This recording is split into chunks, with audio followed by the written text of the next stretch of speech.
It's Jacob and AJ. Is it good? Is that be a light? Good. Hello, everyone. Welcome to the latest episode of the Changhoff Podcast. I'm your host, Jacob. That's your host, AJ. Your other host. And now we have Isaiah. Isaiah, welcome Our to the third podcast. host for a limited time. Hi. Welcome to the podcast, Isaiah. Who are you? Nice to meet you. You know, Isaiah. I'm Sir Nasty. That's what the streets call me, and by the streets I mean my mom. I'm one of Chang's and AJ's friends for the past 10 years now. Coming up in August? Yeah. We'll say September. We'll give our first month some Wow, leeway. 10 years. Where does the time go? Yeah, we've been friends for a good little while now, and yeah, I think I'm dope as shit. I think so. Yeah, I also agree. Okay, so Isaiah, Yes. tell us a little bit about your life right now. Oh yeah. So 9 months ago, I got drafted. Is that what they It's call it? NBA combine. I went to the army. No. You should see him run a 400 meter. He's unreal. I run a 4.2. No, I work at Sweetwater Sound, which is a music company online, and I live in Indiana, in the middle of nowhere, and I play pinball, and that's my life. You're pretty good at pinball. I didn't know you were really good at pinball.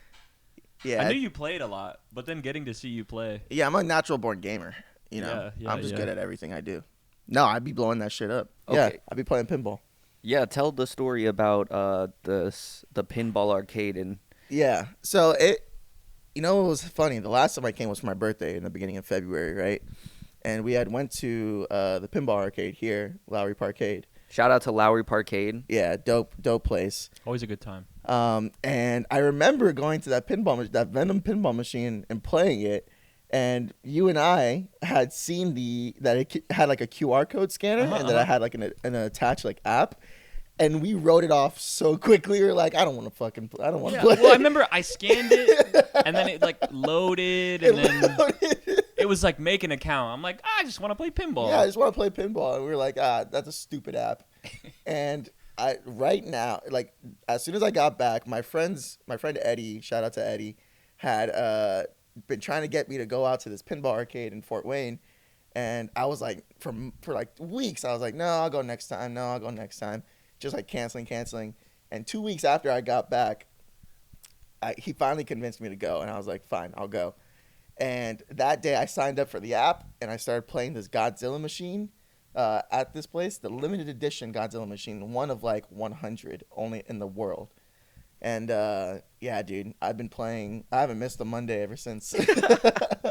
What's your high score on the Godzilla machine right now? Godzilla machine right now is 345 million. Jeez. And it took me like 2 months to get there, because I was hitting like consistently like 100 million, and then I hit 150 million. I was like, I gotta go for 2, got 200, and then after 2 I went straight to 345. Like there was like no in between. Dang, you were in the zone. Yeah, like that one. I'm getting in the groove of the game now, and like it sucks because I've spent like easily like over $200 just like playing these games. So like every single time I sell like an interface or something like that, I'm like, that's a roll of quarters right there. That would be a fun metric to do, like your all-time high score divided by your total sunk. Like I told how much money I put into the thing. No, it just makes me depressed, dude. But you're still at like a million something in that metric. It's like 1.2. Yeah. For every dollar I spent, I've gotten 1.2 million points. Does that mean you're getting better? Oh, you could track that. Yeah, you can track it in the app. Oh. Yeah, so my app tells me, it keeps track of all your scores. There's like badges and missions that you can get for like specific like launch parties and everything. That's so The sick. John Wick machine just came out 2 weeks ago. We already got it in my pinball arcade, and it's awesome because it goes through all 4 movies of the John Wick series. And like there are different missions, and like the card has like the special animation on the field. Yeah, it's so much fun. So I just got that. I'm gonna start playing some more when I get back, and I'm gonna blow it up. The first place he goes to when he touches down in Fort Wayne. it's Monday tonight when we're recording this, and I get into Fort Wayne supposedly like around 8:30. And typically I stay out at that pinball arcade until 11 o'clock. So there is a chance that I can go. I have quarters because when we went to Lowry Parcade yesterday, apparently it was the 8th anniversary of them being open. Free. And everything was on free play. So I just have stupid quarters in my pocket for no reason. And I still got plenty of quarters. I got like 8 games worth of quarters. It was meant to be.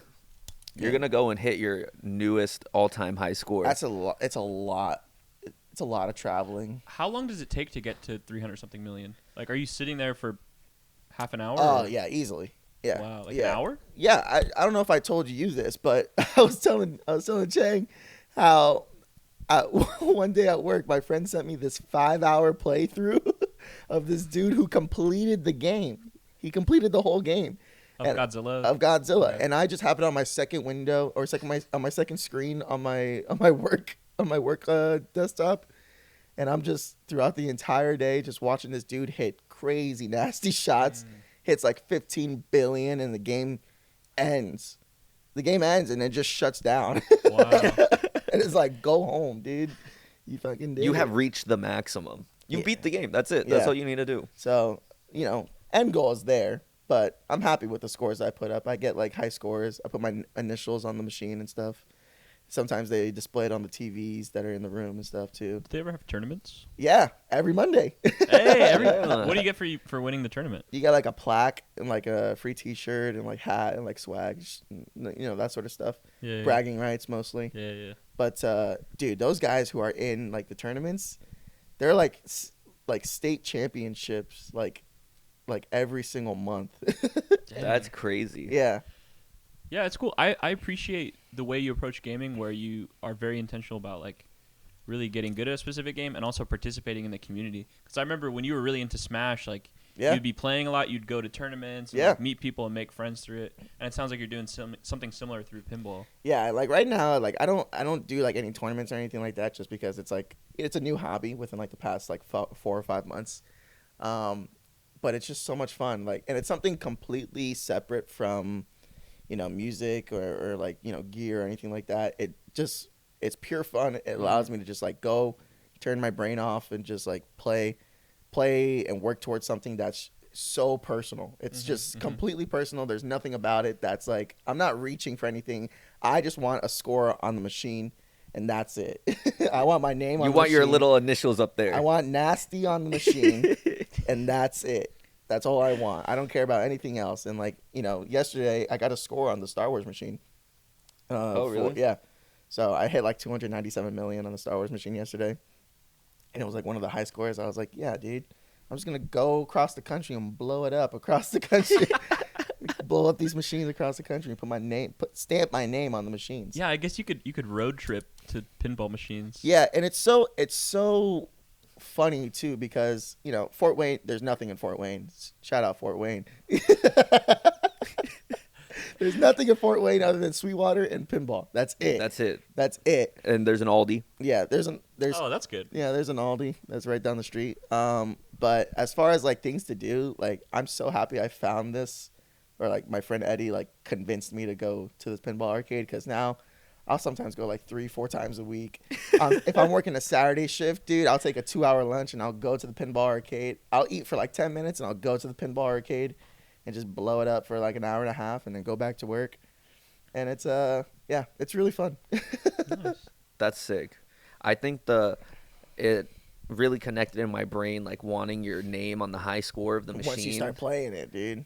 It really, I was like, oh yeah, that's how I feel with like graffiti. Yeah. I just want my name on all sorts of things. Yeah. You want to look at something. I don't know, maybe that's like the caveman brain. Yeah, the caveman brain. Hand. It's like marking your territory sort of deal. But it plays into that sort of instinct, but it's like super harmless. Yeah. It's way less. Way less harmless. It's just it's pixels on a pinball machine in the middle of nowhere. It's a pretty harmless form of domination. Yeah, totally. But no, it just scratches that itch, man. And like you were playing yesterday and like got $1 billion on that machine. Yeah. And $1 billion's a big score on any machine. I had a fun time. I thought it was. Which one was that? The the alien invasion. Escape from Mars or whatever. Or, yeah, something like that. It was you like got a alien. billion on Escape from Mars. Yeah, I did. Yeah. I hit like 900,000 at one point, or 900 million, and I was like, I can definitely get a billion, and I went for it and I got it. Yeah, I have a newfound appreciation for pinball. Just seeing like you have fun with it, and then like going to Lowry Parcade and like playing the different pinball machines and like seeing like which ones I like and how like to figure out how they play. Yeah. And especially when I saw that video, I'll put like the link to the video because it's a very interesting video. It's like an 1.5 hour long video of this guy explaining the like mechanics and the electronic components. And those are older machines too. So those are machines that are using like just like computers or anything like that inside of it. It's like pure analog circuitry in there. Yeah. That stuff was really interesting to me. So I saw that video, and that was like right when you were picking up the pinball. So I sent it to you, and I was like, "Watch this video." I watched that entire video completely blasted. I watched that entire video completely blasted, and I bet it was awesome. I had the best time ever. It was like a 30-minute video, and I watched every minute, and I was just sitting there, and he's talking about relays and stuff, just like relays after relays, and like showing block diagrams of like the circuitry. And I would stop the video, and I'm like just like trying to figure it out. Yeah, you're doing like calculations. You're like, I'm like, oh, that's a transformer. Got it. Cool. There's a triangle. I don't know what the triangle means. There's a square. There's a little squiggly line. But then there's there's a horizontal squiggly line, and there's a vertical squiggly line, and they're two different components. And it's like, I would stop it and just look at it, just take it all in, and then start the video again. I'm like, I don't know what the hell I'm looking at.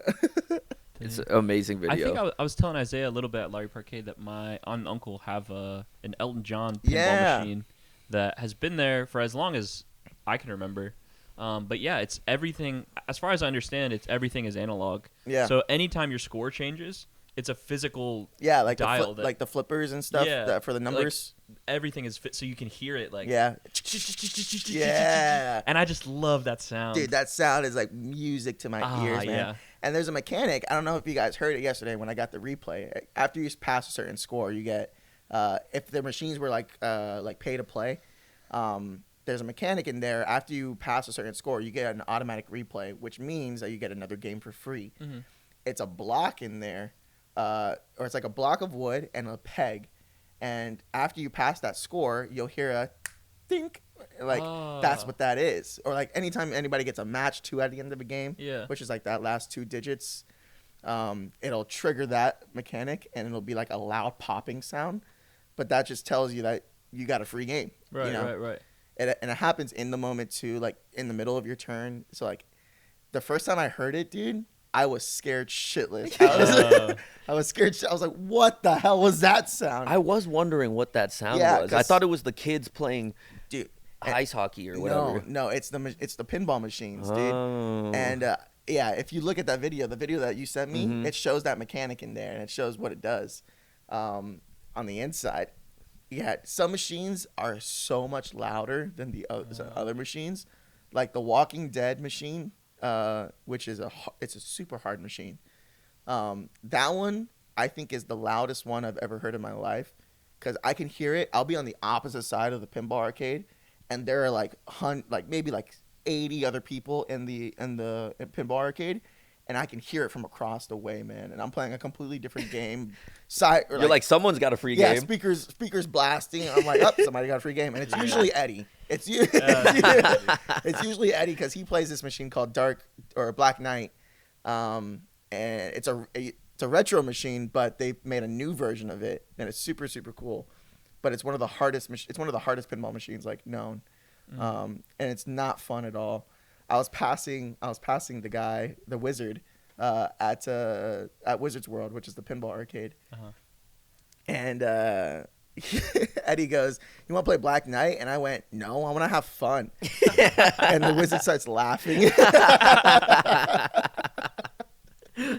Dude, yeah. So it's a newfound hobby that I never thought in a million years that I would like just have so much pouring into it. I would want to go play this thing. Yeah. You know, every sort of minute. And maybe it's just because there's nothing else to do. Yeah. But also, fun. It's definitely that gamer instinct that you have, which I do want us to talk about, because pinball isn't the first time that you've been gaming. You've been gaming for how long? We've Like been your whole gaming life? Yeah, since I was like 6, 7 years old. Yeah. So tell us a little bit about your story in gaming. What was like some of the first video games that you played Yeah. that you remember? What was the first video game that like really got you? Dude, Mario Dance Dance Revolution on the GameCube. I did not think that's what you were going to say. Mario DDR on the Dude, GameCube. put this right here, dude. Find the game right here. That game on the GameCube, there was the fold out mat that you would have to get, and you would plug it in. Plug it in like a GameCube you controller? plug it in like a GameCube controller. I remember my mom getting this to me because my mom worked at Toys R Us, Yeah, so like yeah, I'd get like games and everything like all the time. Dude, this game, I remember this game so vividly in my mind, and I remember it being like one of the first video games I ever played. For whatever reason, like I was just super into Mario Dance Dance Revolution. And yeah, like Waluigi would teach you how to salsa. Oh.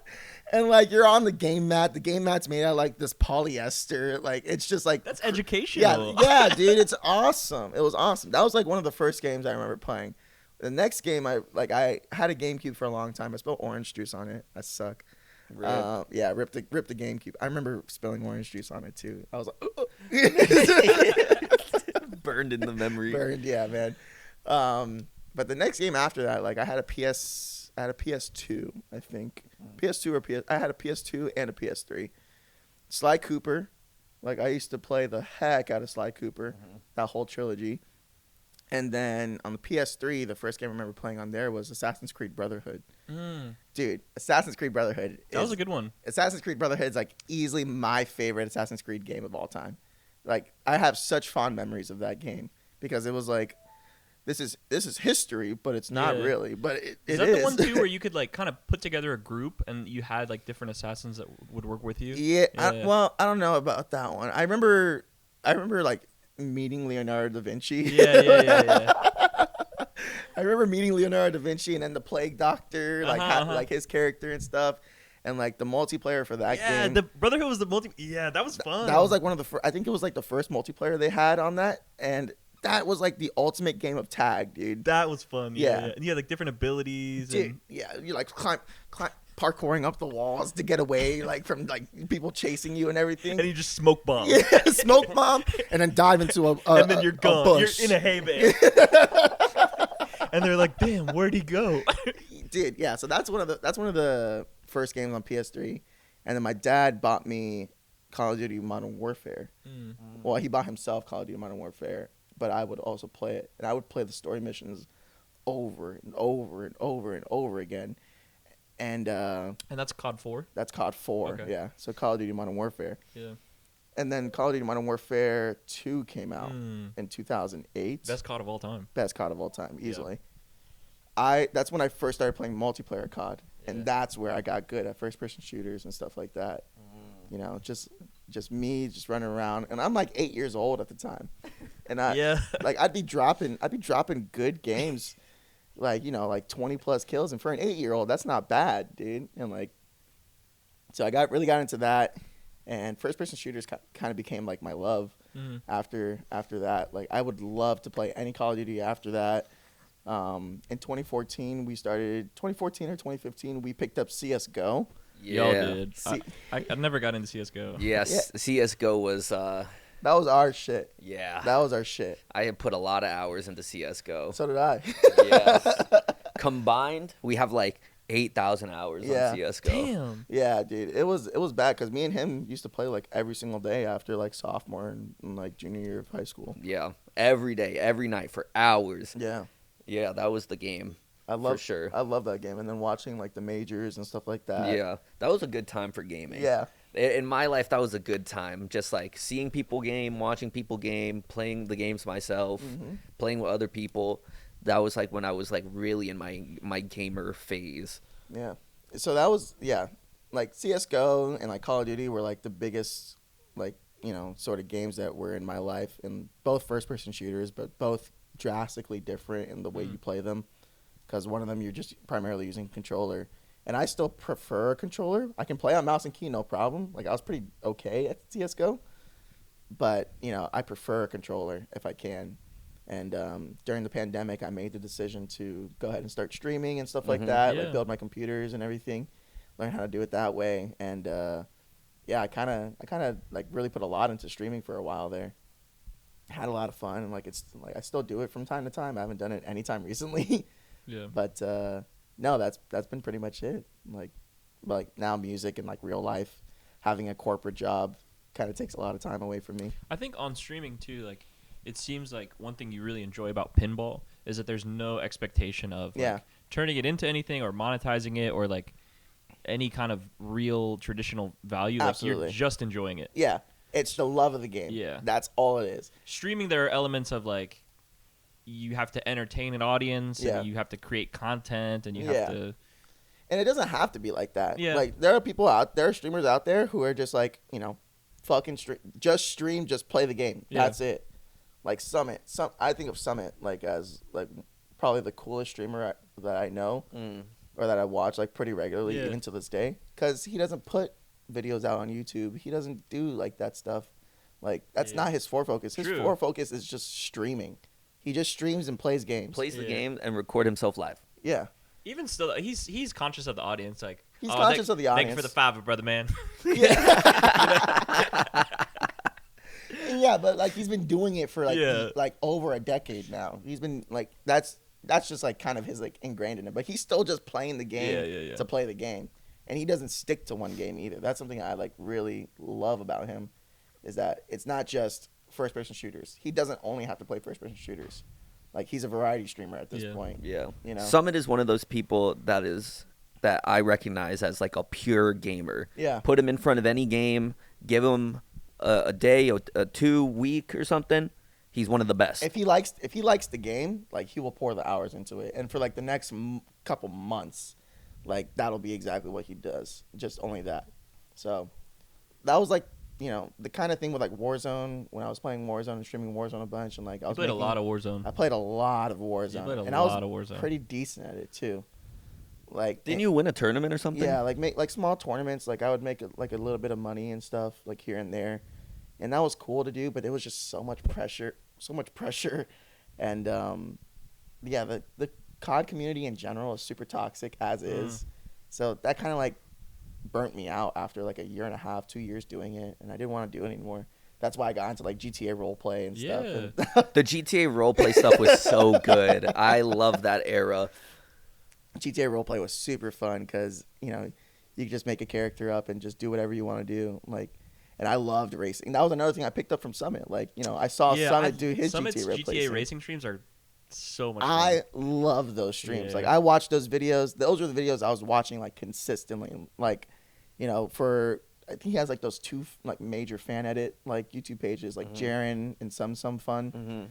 And you know, I would just watch those like hours after hours of like just racing, like uncut racing videos. Yeah. And I just love that stuff. So that's what I did whenever I was doing my GTA role playing.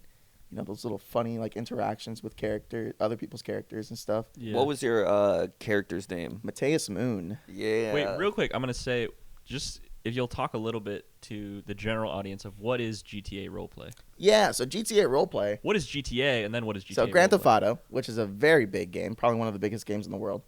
Probably one of the biggest gaming franchises in the world. Like media franchises. Yeah, easily. Like that game has been around for 25 years. I think the first game was like in 99 or something like that on the PS1.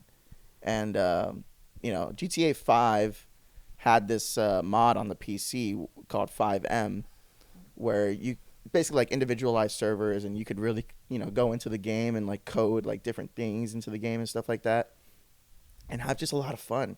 You know, just put vehicles, like actual like cars, like in the real world. You can import them into the game, and like, you know, do all that sort of stuff. So the role play aspect was like, okay, you go into a server, or you apply. In my case, I applied into a server with, you know, my character's name and like, you know, the backstory and everything like that of my character, and like ideally like what you want to do, and like what sort of role play are you trying to do, because there are different eras of role play or like styles of role play people will do. And I was just like, yeah, I want to be a criminal. I want to be a criminal, dude. You know, just like have a go into a server and just like, you know, start gang warfare and like just like blasting cops and just, you know, dealing drugs and like running from the cops. Like that was so much. That idea was just like so much fun, but at the same time, like being super lighthearted about it. Mm-hmm. Like I'm not trying to be like, you know, like super like into it. I was like, no, it's just fun. It's fun to. I'm not trying to be mean. I'm just trying to sell drugs. Yeah, like. I'm not. I'm trying to make a living, man. You know. But no, ideally, like the whole aspect of it is like you go in, you make a character. If you want to like do a voice for your character, like have a separate like persona for your character, that's the idea. You know, to be a completely separate person than who you actually are, and to make entertainment off of it. You know, so some characters, my favorite role players were the guys who like asked the mods to be animals. so like there would be like cats. You would see cats like going like around actual like a cat. You would see a cat like hop into the front seat of a car. But like they couldn't communicate. You can like communicate in like proximity with people, and a cat would just like hop in the front seat of a car and then just like jack your vehicle and just drive away, or like hold a gun and just like start blasting people, dude. Like, and these guys are just like pressing a button and it just goes meow. yeah. So that sort of stuff was super fun, and you know, just doing that for a long time was great. And I think if there was any sort of content that I'd still be doing, I think I'd be doing GTA roleplay. There's just like so much freedom in the sandbox sort of style game where there's nothing planned. Nothing is planned. Everybody's like a character interacting with another character. Nothing is planned. It's all in the moment. So it's like improv sort of deal. Yeah. It's super organic for sure, which I think is most of the charm of it and the most entertaining aspect. Yeah. Is that you'll have these really crazy, outlandish, and even sometimes just super normal interactions with people, but just the organicness of it and the weirdness of just being like somebody's different. Yeah, just like actually role playing as a person in this video game, I think is really entertaining. Yeah, I would love. I've watched a lot of GTA RP. I've never really tried it. I did. It's time consuming. Yeah, it's very time consuming. I have seen. I know there's like a lot of streamers who get like really addicted to it. Like I've seen people speak on like just sinking out. It's like Life 2. Yeah, totally. It's a really different sort of content that like, you know, people aren't aware of like at all. Yeah. Well, I did for a while in college. I like played a few and took a couple classes on like tabletop RPGs. Where because a lot of people know about Dungeons and Dragons. Yeah. But that's also a whole genre of games where, to various degrees, like some are more mystery focused, some are more combat focused, some are more just loose improv, story focused. But just the idea of kind of setting up a structure and then everybody telling a story within that. Yeah. I think I definitely had a lot of fun playing those kind of games. The GTA though, it's hard because it's server based. There's an expectation that you're gonna come back regularly. Yeah, I think. Yeah. Whereas with tabletop RPGs, it's like we're all gonna get together for a couple hours. Yeah. And play. It's gonna start and end here. Yeah, and then we all go home and then like come back next month or like come back something completely different, or you know, if it's an ongoing campaign, like you have a stop point, and then you just pick up off of that stop point the next time you meet. You know, and that's another thing. Like I was doing it for like almost a year, and I put a lot of time into it. And I feel like there are people on those servers that have been in there for like 2-3 years, and are like way further along. Like you know, like got like stupid cars and everything like that, and like the race scene and everything was like so much fun. Yeah, because like if you're the mailman.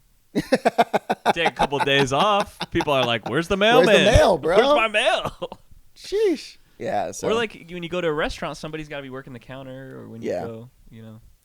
Yeah. So that was a lot, but yeah, it's interesting. Like all the different levels of games where GTA 5 roleplay is just extremely, as far as the technology that needs to exist for that to be able to happen is insane.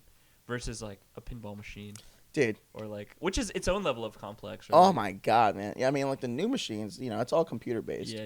You know, those are all just like computers and in a like little casing. Yeah. And it's just everything hooked up to the computers, but there's still so much going on. we got a surprise guest. Cat cameo She didn't get on the But the yeah, I screen, wonder though. what games will look like going forward. I feel like a lot of people thought VR was going to be the next big thing. It totally still is.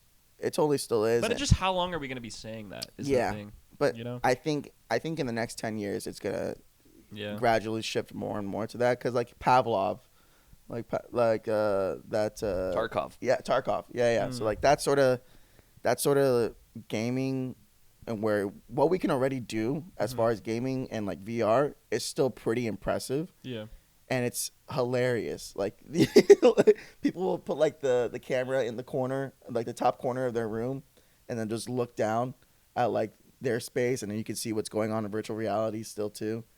And it's pretty impressive of what we can already do. You're talking about people playing Tarkov in VR, or so there's Tarkov. like Escape from Tarkov. Or? Yeah. Okay. So there are Escape from Tarkov is a first-person shooter that is super hardcore and difficult, and it's basically you go into a place and you try to get loot, and then you try to escape alive. Yeah. And if you die, you lose everything. It was like, what was that game that we had tried out that you had made us play? I can't remember. I can't remember that game for the life of me, but it's like that sort of like. It's that sort of game. But yeah, where, like, Tarkov is. I think it's called an extraction shooter. Exactly. Is the genre. Extraction shooters are like, you gear up with whatever you want to take into that specific, that mission. You go, you try to get more stuff, you try to get out alive, and if you die before you extract, then you lose everything that you had brought with you. Right, that sort of deal. Those games kind of like, it's too much anxiety for me. Yeah. It's way too much anxiety for me, and I don't like that feeling. I don't like looking behind my back every 2 seconds, or like having to learn like sound cues, like down to like very minuscule sort of things. That's too hardcore of gaming for me. Yeah. I like die, respawn, go again, that sort of deal. I do think it'll be cool to see people make all kinds of games in that genre. Yeah. Because I think there's definitely room for an extraction shooter that doesn't make you feel like you're in a war zone. Yeah. Minecraft. Minecraft's an extraction shooter. You could definitely make like a Minecraft mod for kind of Wait, that would be really fun, actually. Minecraft is kind of like that. If you die, your loot stays right there, and you have to go get it. Dude, I'll tell you what. I've been playing Minecraft. I've been having a great time. I'll tell you right now, man. One of the games that, like the biggest games in the world right now, one of those computer-based games that impresses me time after time again, funnily enough, Roblox. Yeah. Roblox is one of those games that continuously impresses me over and over again on like what you can do in that thing. Well, because Roblox itself isn't even necessarily a game. It's a platform. It's a platform, that anybody can. Yeah. Anybody can make anything in there. So like, you can make. There have been games where Battlefield 2042 had come out, I think in 2020 or 2021, and everybody was like, "This is gonna be the best Battlefield game ever. This is gonna be the best Battlefield game ever. This is gonna be the game to end all games. The COD killer that they were calling it." Dude, when it came out. It's been a whole thing for like the past probably past decade, where companies are putting out unfinished products and then just updating it as it goes and yada yada yada, and that's been the case with Battlefield for like the past like couple Battlefields ever since Battlefield 4 came out. But Battlefield 2042 was an unfinished product when it came out, and everybody was pissed. I don't get why people pre-order games anymore. Yeah, don't pre-order. Don't pre-order a game. I understand the money goes into funding, the devs and everything like that, so that way they can further these projects and get this stuff out quicker. I don't think that's the correct sort of like, line of thinking when it comes to releasing a game. You should have a finished product that you improve upon, not an unfinished product that you eventually finish. Yeah, or if you're gonna allow early access to a game, like do it at a discount, make it free, like have a beta. A base game now, damn inflation, $70, dude. Yeah. Like games were $60 for the longest time. Games were $60 for maybe 15, 20 years. That was what a game cost. To buy a brand new game. EA, Ubisoft, everybody put a game out. It was $60. That's what that game is. That's what the cost to a game to me is. Yeah. A base game now, mind you, unfinished, $70. If you want the ultimate edition of a game, it's like $150. And even then, an ultimate edition of a game, you get a free skin. That's like you can only get at that specific time. Nobody cares about that. And you get maybe a couple extra bonus missions. But then you still have to get they maybe will give you like the first DLC or the first 2 DLCs for free, but then after that they're just like, okay, well you're still gonna pay $20 for this next DLC because we're gonna put out 8 DLCs. You're still shelling out way more money. I hate that, dude. Especially now in the battle pass era that gaming is in right now, where like you buy a game and then there's still an extra layer of things that you can buy, and sometimes like in bad scenarios those battle pass things are like pay to win. In the best scenarios it's just harmless stuff like skins and whatnot. But yeah, I don't mind aesthetic microtransactions. I don't. Think that's fine. Aesthetic microtransactions could care less about. Yeah. I don't care about them at all. When it comes to a gun, or like a anything that's like, this is the gun, this is the meta, and I have to pay in order to get that, or else I'm going to continuously get shit on. Mm-hmm. I'm out. You lost me as a customer. You've lost me as a gamer. I don't care about it anymore, and that's what I think killed Warzone. The Warzone community in the past 5 years, Warzone came out in 2020, right? It came out in March of 2020. It was the ultimate thing to do, and also because of the pandemic happening literally at the exact same time that Warzone had come out, it was like the only thing to do, right? And that's why it was like the biggest game ever, or the biggest game mode ever.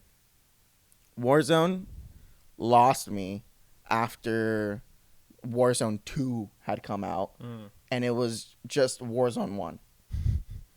It was just Warzone 1 with a new skin, attached to it. Still, in like the microtransactions went even further beyond, and I hated it.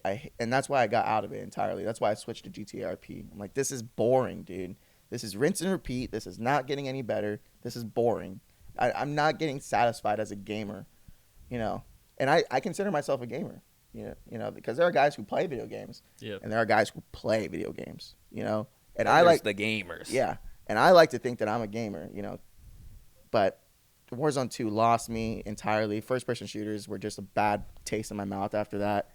I just didn't want to play those games anymore. That's making the switch to GTA was like super refreshing because it was something new to learn. Yeah. Yeah. How do you guys eat your bagels? Do you guys eat your bagels? I don't really eat bagels. You don't eat a bagel? Yeah. So I know a person. I'm not going to name names. I know a person that will get the bagel, right? You know how they give you 2 halves of a bagel? Yeah. Right? They cut it open. They put that smear of cream cheese on there or whatever. And, dude, do you guys break apart the halves and then eat the halves? Or do you eat it like a donut? What's on it? It's just cream cheese, or there's like Just a smear of cream cheese, bro. Then half and half. probably half and half. Half and half. But if it's like a bagel sandwich, But if there's like an egg, If it's a sandwich is okay. I'm not talking sandwiches here, guys. okay, I'm so just a bagel with cream a bagel cheese. with cream cheese. That's yeah, all you have to go half and half. Half and half. Why do I know a person who eats that bitch like a fucking donut? Well, they must put a lot of cream cheese in there. No, just not. a little bit. I mean, it's a regular I amount of wouldn't do cream it that cheese. way, but I don't see an issue. That's with a that. lot of. That's the You bread. don't see an issue with that? The bread to cream ratio is not good. Maybe they're just in a hurry. Brother, I think that's the signs of an early masochist. You eat that. You eat that. A bagel is dry. I guess, yeah. A bagel is dry. Okay. There's no such thing as a wet bagel, right? You don't. That's just pure bread. It's pure bread. That's hard bread. Yeah. You're gonna eat that like a donut? You're gonna eat that. You're gonna eat that like a donut? Donuts are moist though, Donuts are moist. so that's what. That's the law. That helps. This is the law and order of the world, right? Dun dun. We do not. We break if the bagel is. I'm getting really hyped about this. If the bagel is cut in half for you, take advantage of it being cut in half for you. Break it apart and eat the halves like a regular person. Why are you eating that bitch like a fucking donut? Just nomming it, dude. Just Why are you staring at me? Just dry bread. just dry bread with a little bit of schmear. A little bit of schmear. With a little bit of schmear. I don't like that. I don't like that at all. That gives me nightmares. eating a fucking bagel like that, dude. Going back to VR games. Damn, I was good. Going back to VR games, I think right now I wouldn't play any games in VR, but except for racing games. I think those stand to have the biggest benefit of putting on a VR headset. You seen T-Pain set up his VR, like his racing sim setup, and it's the chair that just like it'll shake and shit and like just like throw him around. Yeah, that gives me too much anxiety on that one too. I would break a bone. I'd break a bone, dude. You get into a crash and the fucking thing flings you. That's fucking Ejecto insane. seat. Yeah, dude. That's insane. T-Pain's one of my favorite people in the world, by the way. You watch T-Pain's streams? T-Pain streams. I think he's one. Funnily enough, I think T-Pain's one of the best streamers on Twitch, easily. He's hilarious, dude, and he streams a decent amount too. Yeah. And it's like, okay, he'll be streaming music here, and then he'll be streaming racing sims, but then he'll also like stream like other video games and stuff, and he's freaking hilarious. Like everything that T-Pain touches is like gold. Mm-hmm. So easily one of the best entertainers of all time. Interesting. Tallahassee love. Tallahassee Pain, baby. Yeah. I love T-Pain. Yeah. I've had some good experiences playing VR. I liked Super Hot. I would like to try Beat Saber. Beat Saber is that game is good too. You're a gamer. I'm a gamer. You're a self-proclaimed gamer, and I think one of the highest aspects of being a gamer is like really getting involved into a game and trying to master it and be the best. Yeah. And one of the other things that I've known you to like really dive deep into and like try to master is playing guitar. Yeah. Yeah. So I wanted to know a little bit more about your journey as a guitarist. When did it start? When did you start taking it seriously? And how has your love for playing guitar developed over time? Yeah, for sure. I went to a performing arts middle school that my older sister had gone to, called Orange Grove, and it's here in Tampa. Awesome school. I took guitar as an elective, and I remember the day I signed up because I had initially I didn't get into the school. Like I didn't get into the school. They didn't accept me or anything like that because you had to like apply to it. Was there an audition or what did they select? No audition. I don't know what they selected it based off, but my mom had to. Just vibes. Yeah, just vibes. Like I don't know about this kid. Like, this kid's the vibes are off. Hey, this kid, I don't know, man. He's brown. You really think he can play guitar? He can't play shit right now, dude. I think this kid's a gamer. He gives gamer vibes. No, but I had gotten denied from the school for whatever fucking reason. And I had gone to Pierce Middle School. You know Pierce Middle School? Mm-hmm. It's right here on Hillsborough. Mm-hmm. And, dude, Pierce Middle School, bad school, by the way. Not a good school. Not a good school. Very much a public school. Like quintessential Florida public school. Yep. Mandatory uniforms and everything like that. Not a good school. And gone there, it was like 2 weeks in. I hated that school too, man, because it was just packed. It was like maybe like 800, 1,000 students in that bitch. Hated it. And I hate uniforms. I don't like khaki shorts. It don't make me look good. It don't make me look good, man. Went there for 2 weeks. My mom got a call one day and it's like, oh, they had a kid drop out of Orange Grove. And they're basically offering it to me. And I was like, for sure. I was like, for sure.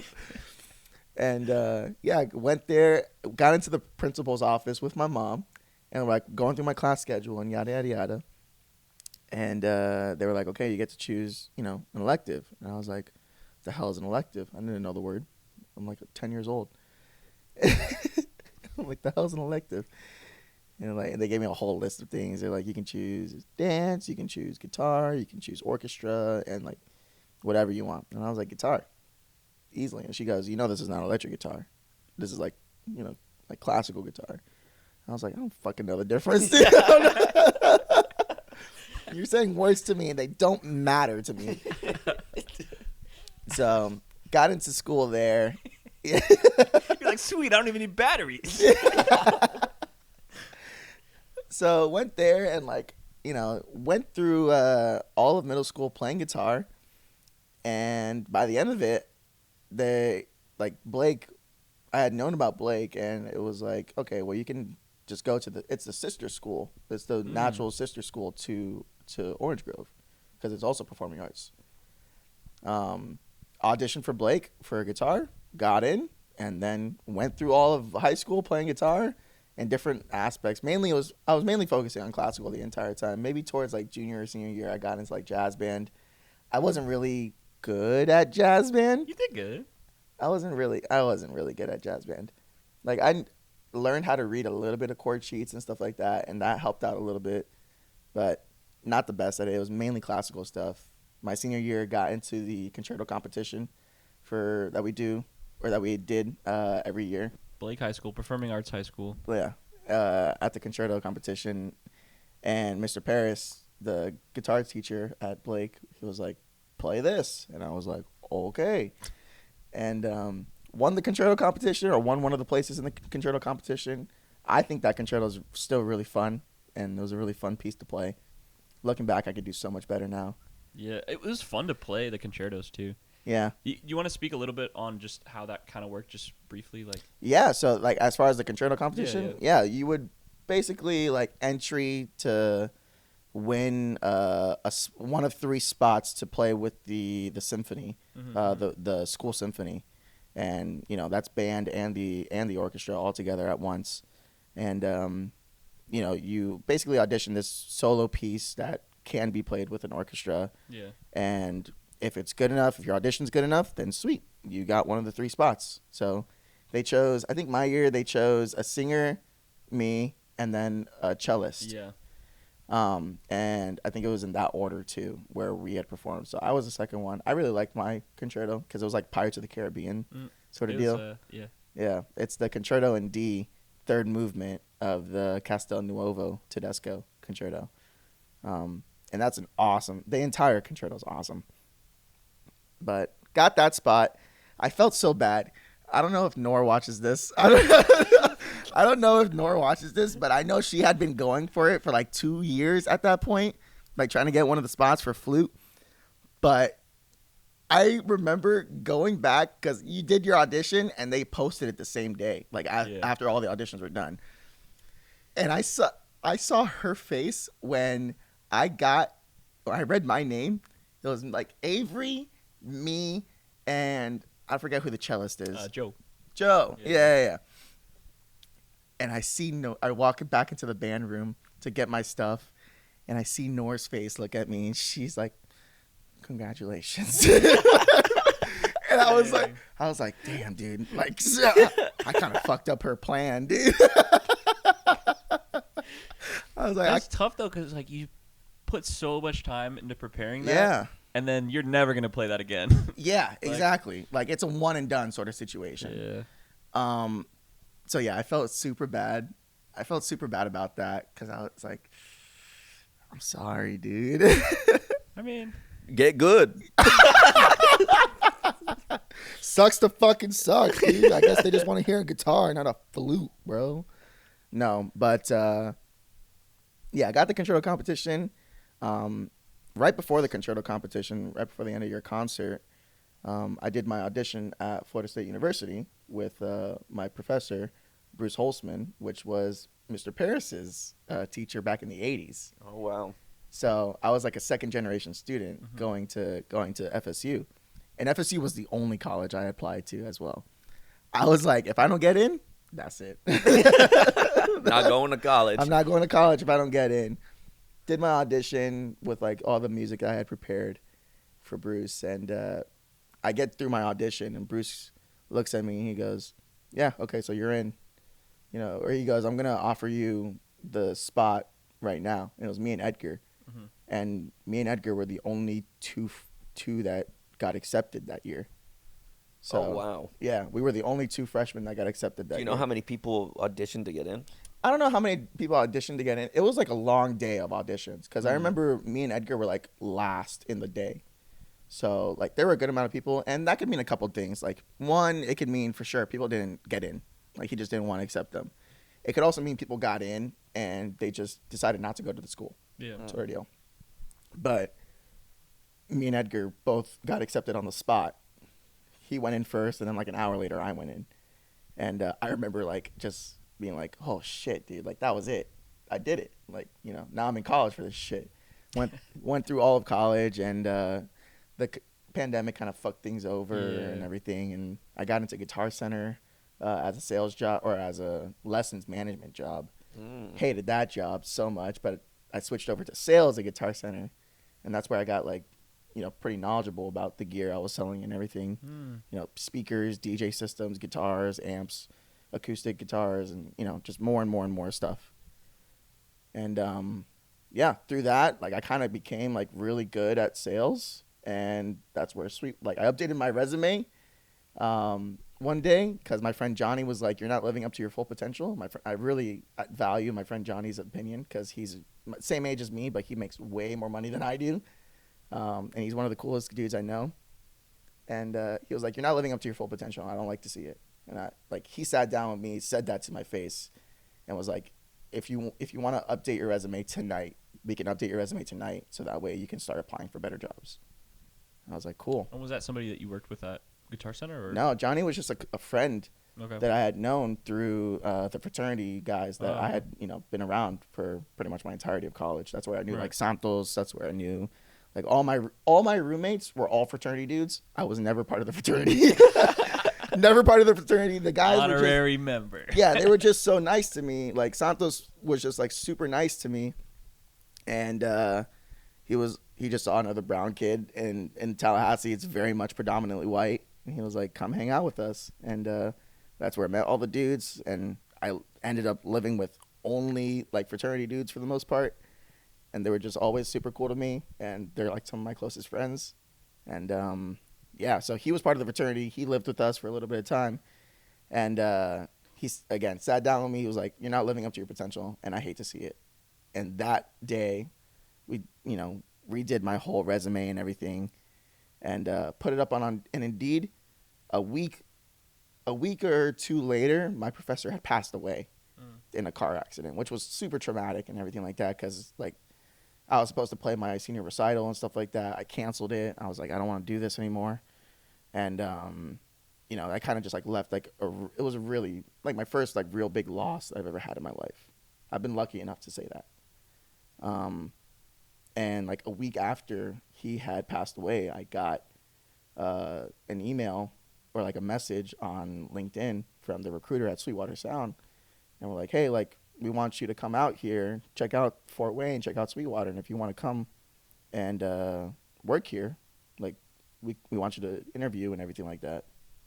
So that's where I got that sort of gig. And I moved there.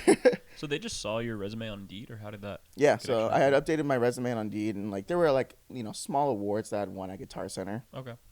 That I had put on there, and yeah, because this guy was not a slouch at Guitar Center. Guy was top salesman month after month for like, you know, 12 months straight. Yeah. Easily. Like nobody was secondary close or anything like that unless I was like gone.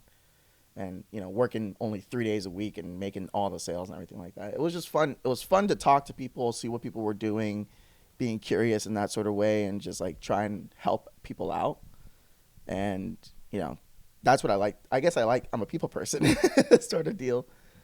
And, yeah, now I work at Sweetwater and I do the same thing just for a more respected company. That's like a higher level of doing it. Because that training process was like no joke for that. It was like... Yeah. Some of the material was like intense because they would go really deep into like specific components of like speakers and everything like that, or like, you know, electrical like circuitry and like, again, back to the block diagrams, back to those electric block diagrams. And I'm just like, oh, fucking. So that capacitor is for. I'm just reading that shit. This is all just shapes. There's no words. There's no words. It's only just shapes. Where does the sound come out? Where do I plug in? Yeah, that was that training process was pretty intense because it was every single day for 3 months straight. Yeah. You know, and multiple 2 or 3 presentations a week plus tests and stuff like that. So, and it's high stakes. You know, you move to a new city, you gotta pass. Yeah. You gotta pass with like an 80 or above in order to earn your sales engineer title. So got my sales engineer title. They gave you a little diploma with all the classes that you've taken. That's sick. And now I just sit in a cubicle. But it's really cool too because I get to meet like, you know, super famous people. I get to talk to famous people. I get to, you know, help out other people, like figure out problems with, you know, whatever, really, recording wise. People who are just getting into podcasting, you know, sort of deals. And like, I really like focusing on like content creators and like touring musicians. Yeah. Those 2 guys are like my bread and butter. I love talking to those guys because typically, like, for content creators, they have an idea in their head and they just want to make it reality, right? But they don't know how to get from point A to point B. You know, for like the Rode gear that I had sent you, like Yeah. I feel like that's working out really well for you guys. Yeah, I've been loving the Rode wireless kit. Yeah, that stuff is like, you know, it's Except for when it dumped all of our. yeah, but I really didn't like it, but then ever since then I really liked it. So, but it was a learning thing. Yeah. It was a learning thing. Like, okay, maybe not update and import the raw footage. Especially too, I was like, I can recover the backup. And then when I'm recovering the backup, it just crashes. And then I turn it back on and it's empty. I'm like, okay, well, does the backup have a backup? No, the backup does not have the a backup. backup is a backup, and so that's you it. lose the backup, you're done. But You're done. But but now live and learn, yeah. but now that you know how to you know Yeah. mess around with it, it's like it's pretty simple. It's like, become how a it works. great asset in the toolbox of. Oh yeah. Yeah, because you guys doing like the SoCal stuff and also like doing the Changhoff, you know, the going out to performances and like talking with these performers and just like getting their perspective. That sort of stuff is exactly what that device is made for. You know, just being on the move, just like super like decent quality sound, but on the go. And I think the portability is so important because something like this, where we're all sitting down and talking, is cool. But there's a decent amount of kind of prep and planning that needs to happen. Yes. Whereas, like, if we can just be at something and just walk up to somebody, like being able to walk up to Kalen Ellis right after he finished his set, just be like, yo, how you feel? Yeah. And he's like, oh, actually, like really capturing the feeling of that moment. Yes. Yeah, because nobody wants to be like, how are you? Wait, get the camera. yeah, or like walk up to somebody and be like, plug the hey, XLR like, in. Plug hey, it. like we'd love to have an interview. Like, are you? What's your availability like mid-June? Yeah. And they're like they got shit to do. Yeah, they you got know? shit to do. They got their own lives. They got Yeah. other performances to go to. And like exactly, that sort of stuff is like, here's decent quality audio on the go, 0 wires. Yeah. Here's a camera. Yeah. That's it. You know, it takes. Especially with that Kalen Ellis interview, the camera that we're recording on right now, which is like and it just stopped. Yeah, go catch that. Hold dude. up. What do we have a cutoff time? We're at an hour now. Oh, we still got to do bonus after. Yeah, I'm down to keep going. I just don't want to get carried away, you know. Yeah, this could be like our last. Okay, this will be the last 30. But yeah, especially with that Kalen Ellis interview, this nice DSLR camera that we were recording on for the whole day had died, and all we had was the Rode wireless. That and I was one like, actually we didn't even use the Rode. That ended up being the audio was on my phone. Oh, The video was yeah. your phone. yeah, but You I guys think 2 phones it. yeah. phones So I did, just yeah. recorded on my phone. He used his phone for the voice memo, and it But all you can came connect. You can connect the Rode wireless Yeah, I gotta set that up. over the dongle. I gotta set up the dongle. It's just that you just need the dongle. And that's I want to get another transmitter. receiver, I guess, because the transmitters are the microphone, right? Yeah. But so another receiver and 2 transmitters, so we can do 4, and then run like 2 to the camera, 2 to the phone, or something. Okay. You know, that would be cool. We'll talk about that. Yeah, something like that. I'm not there yet. I gotta take a little break from buying stuff, Yeah. but I don't know how you get money, dude. I don't know. dude, I don't know. you know, it comes and it goes. How do you get money? How do I get money? Yeah. Well, You just that dude. a lot of the money I've been spending is money that I got a while ago. Okay. New money coming in. You got that new money. Not a lot. But yeah, like probably 2 months ago, I actually sold all my Bitcoin. No Yeah. shit. Yeah. You've been grinding that since high school, dude. Yeah. show- I don't know. It came and went. I was like pretty inconsistent.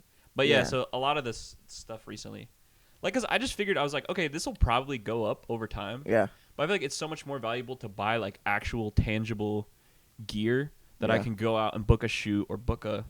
I'm telling you right now, dude. I'm gonna put some money in silver. Okay. I'm gonna buy some money in silver, dude. What about gold? The gold is too expensive. Silver is a good entry point. What am I gonna do? Buy nickel? No. I'm gonna buy silver because that I got the whole talking to about this You shit. just buy Bitcoin. Like tangible metals, or like what do they call it? Something metals, Precious metals? precious metals, something like Silver that. precious. Yeah, dude. Silver's I guess all metals are tangible. Well, yeah. like Yeah.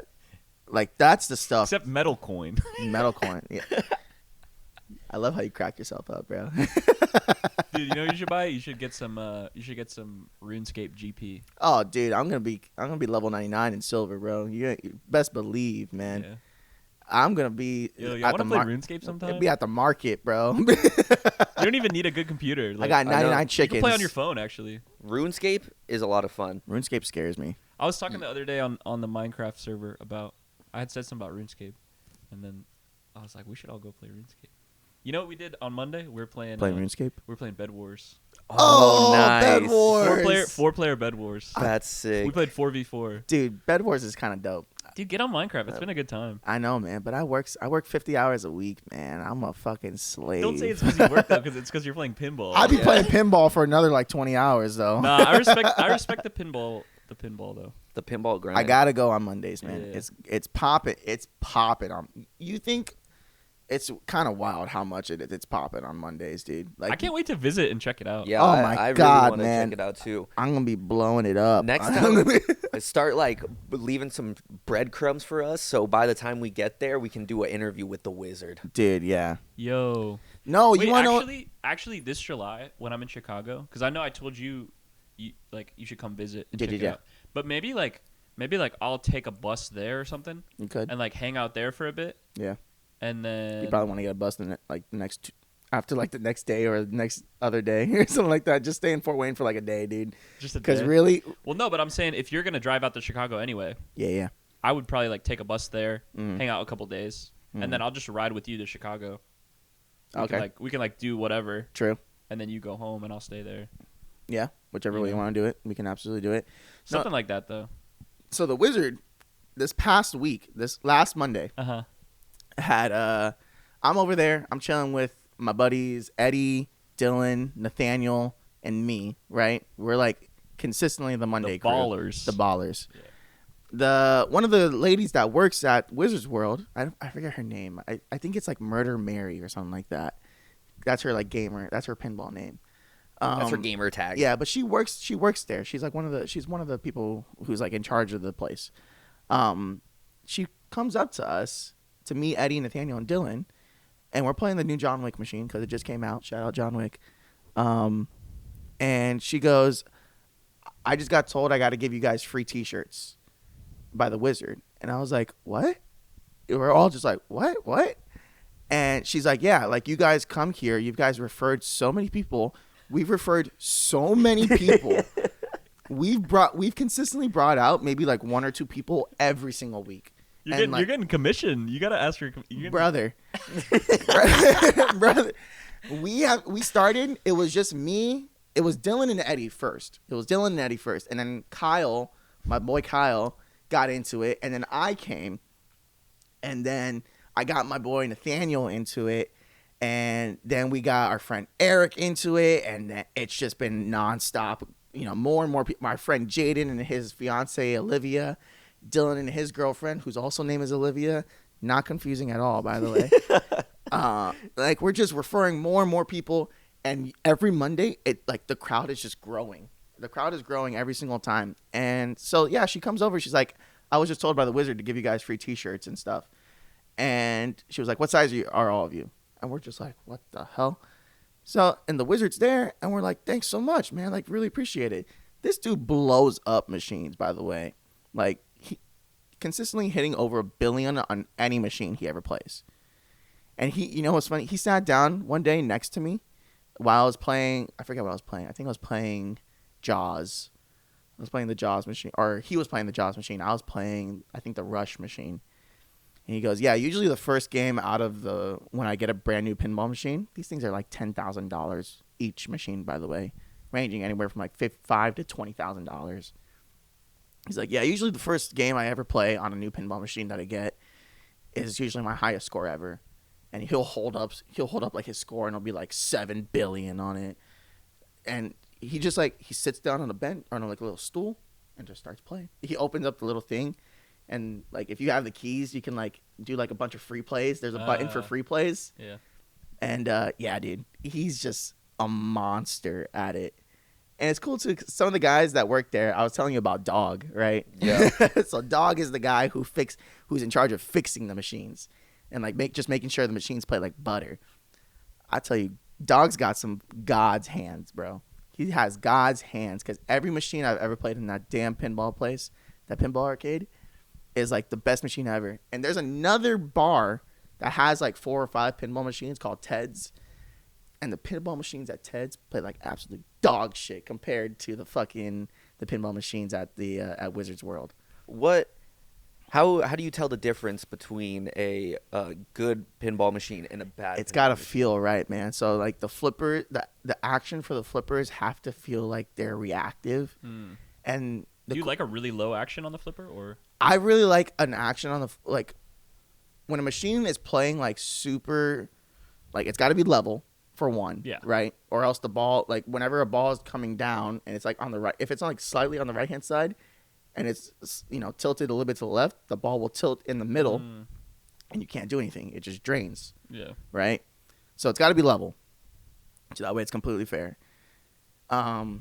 You know, a machine, yeah, the action's got to be like super responsive. Like if you hit the button, the flipper should go immediately. Some machines, because they like get so worn out and everything like that, there are metal plates inside where the button hits. So the button's hitting like a metal contact point. Yeah. Right? And over time, like because you're hitting that metal contact point over and over and over again, it starts to slide away. So that's why you feel like more delay on certain pinball machines, because that metal contact point is going further and further away, and it takes a little bit extra time to hit that contact point, and that's where you don't feel the responsiveness as much, right? So like Dog's always in charge of just like making sure everything's lined up, calibrated, lubricated, fabricated, like everything's perfect, dude.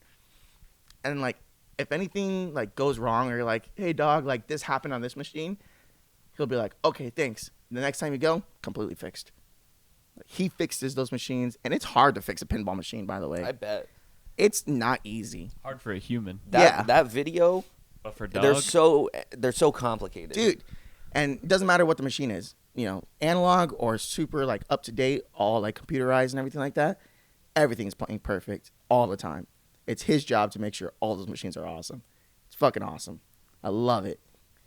I'm going to kiss Dog. Mwah. So yeah, I've been super fortunate. Like in the middle of nowhere, dude. Yeah. It's in the middle of nowhere, Indiana. Like, thank God. Thank God they have at least that, right? Yeah, oh my Or else God, you're just walking around Aldi like a zombie. This is the most fun I've had all week. Yeah, dude. Do you know if? So is this one of the? Would you say this is one of the biggest collections, or like?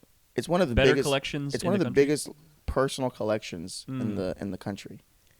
Have you ever come across somebody who traveled to what's it called, Wizards Yes, World? there are every Monday. Every Monday there are guys who drive from Chicago. yeah. There are guys who drive from like 6 hours away. Every Monday, and they'll come like once or twice a month. Or some dudes who live like 3 hours away, they'll come like every Monday and everything like that, because it's tournament night and it's the largest collection in the entire in like the Midwest. And like, yeah, they held the world championship women's pinball competition in Fort Wayne, Indiana, on those machines. A lady came from Norway. Dang. The number one woman in the number one pinball player in Norway came to play in this championship. I think she got like second. Dude, like people are coming to this place, man. And it's so weird because, you know, on a Saturday, nobody's got anything to do. And they're just like, yeah, let's go do something. You'll go to Wizards World, barely anybody. You go on a Monday, dude? Yeah. After everybody's got out of work, people have traveled all over. There's like 100 plus people on that bitch, dude. Dang. Fucking blowing it up, man. Blowing it up, man. Blowing it up, man. I love that place. That's awesome. It's like there's no reason for it to be there. Yeah. There's no reason. What are there like pinball specific terms or like because you I taught said you guys blowing it up a couple times or you were telling us about tilted. So tilting the I whole thought this thing. was really interesting. So the whole thing, I'm like, you know, when somebody says like, oh, you're getting tilted or that person's tilted or I'm getting tilted, whatever, right? Which basically for non-gamers, tilted basically You're getting means upset, mad, angry at the game because you're doing bad. You're throwing a fit. You're throwing a bitch fit. That term originates from pinball machines because pinball machines, what people would do before this mechanic was implemented, and pinball machines have been around since like the 30s, right? What people would do was you would move the machine or tilt the machine, and you know, obviously, if you tilt the machine, the ball is going to go a certain way. So it's like cheating, right? You're cheating. What they ended up doing to counteract this sort of deal was they put a little weight on a suspended rope, right? Or being suspended in the air by a rope. And it's like surrounded by a hula hoop. And basically, I think I explained to you. Inside of the machine. Yeah, inside the machine. It's like a game of operation, you know, where if you touch the sides or if the little tongs touch the sides of the little area, it buzzes. But what this will do is it'll alert you that you're tilting. And tilting is a natural part of the game because like if a ball is gonna go on like the right or left drain or left lane to drain, like you can kind of like give the machine a little bit of love. You can give it a little bit of love and it'll sometimes save your ball. And that's accepted. And that's accepted. Yeah. Well. That's expected, but like if you do it too hard, that's where the tilt mechanic comes into the thing. It's like you're gonna break the machine or you're cheating, and if you do that 3 times in one turn, it ends your turn. So the limit is 2. Yeah. So you can do it 2 times. Yeah. So like, and it's really the only reason is to do it is to try and save your ball, right? To try and save your turn. So a little bit is expected, but if you do it consistently and do it hard enough, 1, it's dangerous for the game because you're going to break something, and 2, it's cheating. So if you do it 3 times, it drains your ball, you lose your bonus too, which is the thing that like that really sucks because if you're on a good turn and you're doing it and you have a really big bonus, so that way you can get like a last little bit of points, so that way maybe you can get up the next high score. It ends that. You don't get any bonus. It's just whatever your score is at that turn. It turns the game off, and it's the next ball. That's it. So yeah, I thought it was really cool once you told me that I like hit one of the machines to try to like get the mechanic. And it said danger. Yeah, and it went danger, tilt on the thing. I was like, oh wow, for real.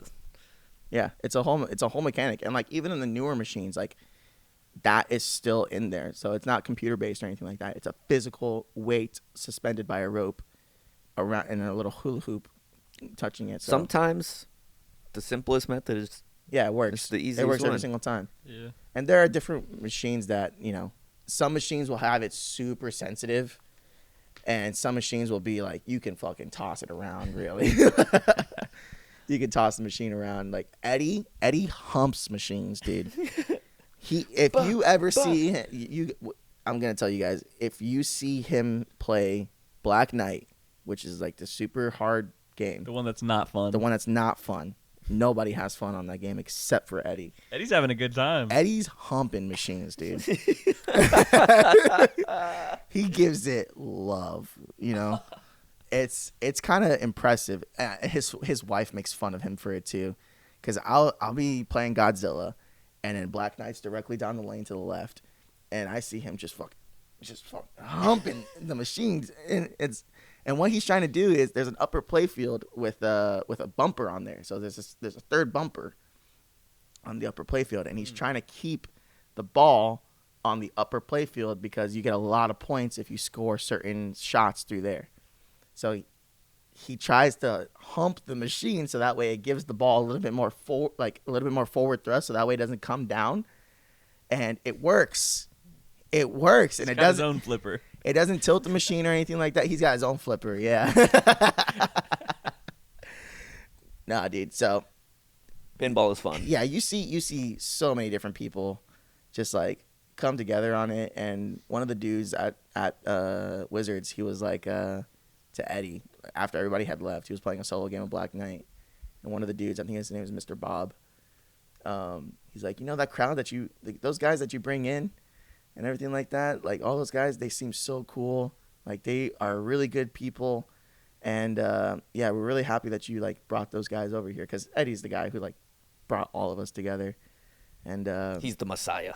Yeah, the pinball Messiah. Yeah, he's the Moses. The pinball Moses. Oh my goodness. Yeah, so it's been Shout out to Eddie. Yeah, it's been super, super dope, man. I really love that place. I don't know. I'm gonna spend hundreds of dollars in that place over the course. Eddie's You probably gotta get that referral bonus. Eddie's probably spent like over easily. He's been there for 3 years. Yeah. He's easily spent over probably like $3K. probably like $2,000. Yeah, easily. Makes sense. But it's awesome, man. It's awesome. All right, one of the last things that I want to go into. That Yes. bonus? Oh, we could do this for the bonus. One of the last things I want to go into on this show is Apple Music. They just released their 100 yeah. best albums of all time. So we are going to go through that on the bonus episode. If you want to see us talk about the musical opinions of Apple Music's album list, go over to Patreon, patreon.com/Changhoff. Follow us there, and you'll get access to us talking about the Apple Music's 100 best albums list. And I think that's a great place to call As it. well as all the other bonus episodes. You'll get access to all the other bonus episodes. You'll get access to merch. You'll get access to stickers and all the other cool stuff that we're going to do in the future on the Patreon. It'll mean a lot. Especially the very first person that subscribes to the Patreon, we'll send you a personal letter. So if you want that bonus, you know where to You go. could be the one. Patreon.com/Changhoff, Patreon.com/CHANGHOFF. Also, go follow us on everything else. Changhoff on Instagram, Changhoff on YouTube. We also have Citrus Sound Radio, our radio show. That's citrussound.com, CITRUSOUND.com. Then we also have Motion Makers. That's another project that we're working on, documentary series. Thank you for listening to the podcast. Thank you, Isaiah, for being here. Thanks for listening to the pod. Listen to another one if you want. There's lots. This is the pinball episode. Yeah, this is the pinball episode. Pinball episode, yeah. And check out our new spin-off podcast, Pinball. Pinballers. The Pinball Pod. Pinballers. The Pinball Pod. Anyway, that was everything, people. Thank you so much for watching. Thank you so much for listening. Everything that we do and everything that we make from this show comes directly from your support, and we can't do it without you. So thank you very much. I love what I do. I love saying that, and it wouldn't be possible without you. I do too. We're going to keep going on the bonus. Check us out there. Or hang out, and there'll be another one next week. Yeah. Mwah. Mwah. Mwah. Thanks, everyone.